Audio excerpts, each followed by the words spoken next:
Kita beralih ke informasi lain, pemirsa, dugaan pungutan liar. Assalamualaikum warahmatullahi wabarakatuh. Perkenalkan, nama saya Silsila Dwi Cantika, perwakilan dari kelompok 1 kelas PKUD Alam Sutra, Fakultas Hukum, Prodi Ilmu Hukum. Dalam video ini kami akan membahas sebuah permasalahan yang sering terjadi di dalam lingkungan bermasyarakat, yaitu pemungutan uang liar atau pungli dalam perspektif sosiologi hukum. Sosiologi hukum tidak hanya melihat hukum sebagai aturan tertulis, tetapi juga mempelajari bagaimana hukum dijalankan, dipahami, dan bahkan dilanggar dalam kehidupan sosial sehari-hari. Melalui wawancara ini, kami ingin mengetahui bagaimana praktik pungli terjadi di tengah masyarakat, bagaimana cara masyarakat merespons, dan sejauh mana hukum berfungsi dalam mengatasi masalah ini. Berikut ini adalah hasil wawancara kami dengan beberapa narasumber. Selamat menyaksikan. Permisi Bapak, mohon maaf mengganggu waktunya. Dengan Bapak siapa? Gocer. Bapak Gocer. Siapa namanya? Bapak Sarna. Bapak Sarna. Nama ibu siapa ya? Nuraini. Nuraini. Ibu siapa? Soal pedagang kaki lima yang suka terjadi di lapangan, kayak pungutan liar, boleh saya tanya-tanya? Udah berapa lama jualan di sini sih Pak? 10 tahun. 10 tahun. Berapa lama ibu berdagang di sini bu? Udah 6 tahun. Udah 6 tahun ya? Udah berapa lama Ibu buka usaha agen pulsa di sini? Udah 3 tahun sih Bu, baru. Selama jual satu tangker ini pernah nggak dirazia sama aparat gitu atau ditegur lah kalau pernah dikasih peringatan? Untuk jualan di sini itu bayar sewa atau kayak punya Bapak atau gimana? Ini ya bayar ke ormas RW.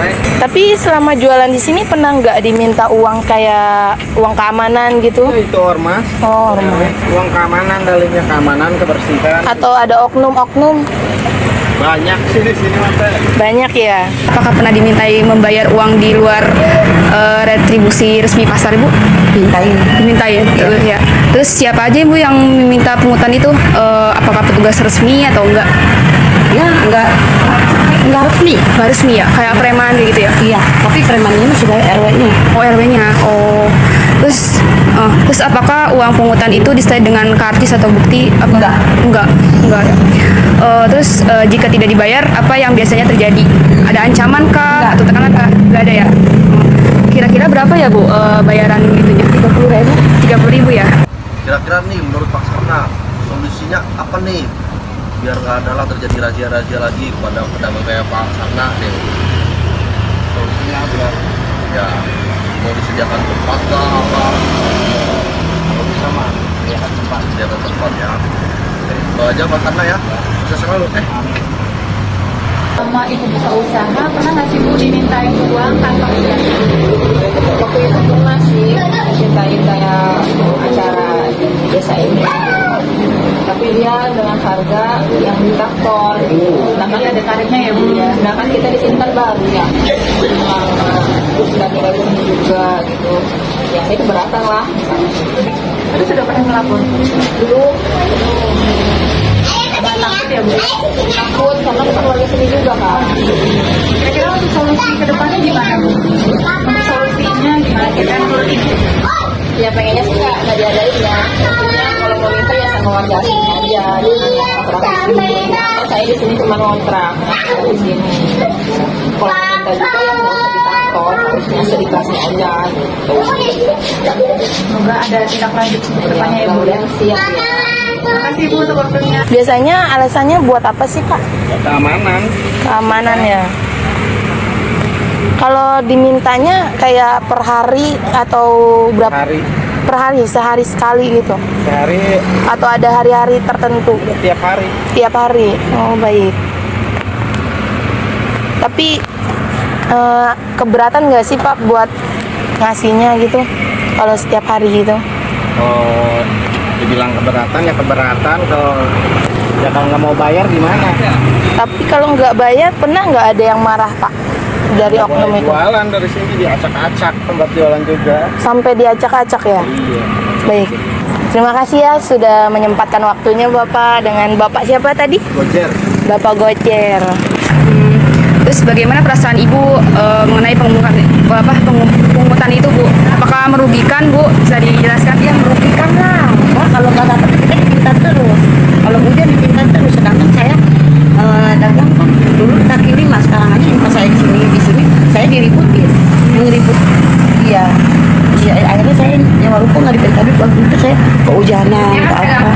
Saya baru sebulan di sini, Mbak. Jadi Saya sebulan di sini karena dipintain duit terus, dipintain duit 3 juta. bukan karena kan kita kan sekarang di lapak. Ini lapak 3 juta, bukannya lapak kayak gini ya, lapak kayak lapak pedagang kaki lima yang kehujanan kepanasan. Yang bongkar pasar.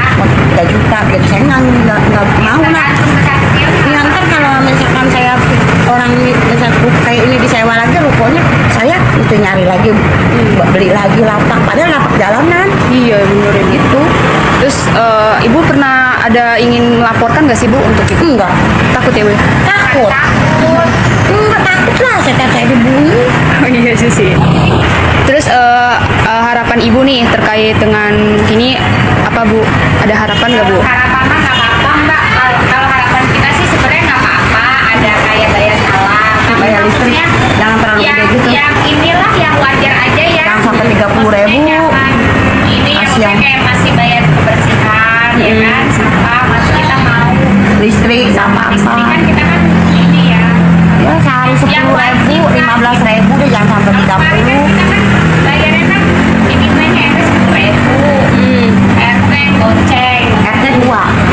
RT goceng. RT masa ada 2? Tergantung, kalau di sini RT-nya ada 2. Kan ini kan RT-nya ada 2 wilayah ya. Sama bayar sama bukan lampu. Ya tergantung sih. Ada 10.000 tergantung lampunya banyak atau bukannya gitu. Kalau aku RT waktu itu lampu 10.000 gitu. Sebenarnya banyak pedagangnya ngeluh, cuman pada nggak berani lapor gitu. Demikianlah hasil wawancara yang telah kami lakukan mengenai permasalahan pemungutan liar atau pungli dalam perspektif sosiologi hukum. Dari wawancara ini, kita dapat melihat bahwa pungli tidak hanya menunjukkan lemahnya penegakan hukum, tetapi juga mencerminkan bagaimana hukum dipahami dan dijalankan dalam kehidupan masyarakat sehari-hari. Kami berharap video ini dapat menambah kesadaran kita semua bahwa hukum bukan hanya teks di atas kertas, tetapi harus benar-benar dijalankan secara adil dan transparan. Saya Silsila Dwi Cantika selaku perwakilan dari kelompok 1 mengucapkan terima kasih atas perhatian dan waktunya. Mohon maaf apabila ada kesalahan kata. Wassalamualaikum warahmatullahi wabarakatuh.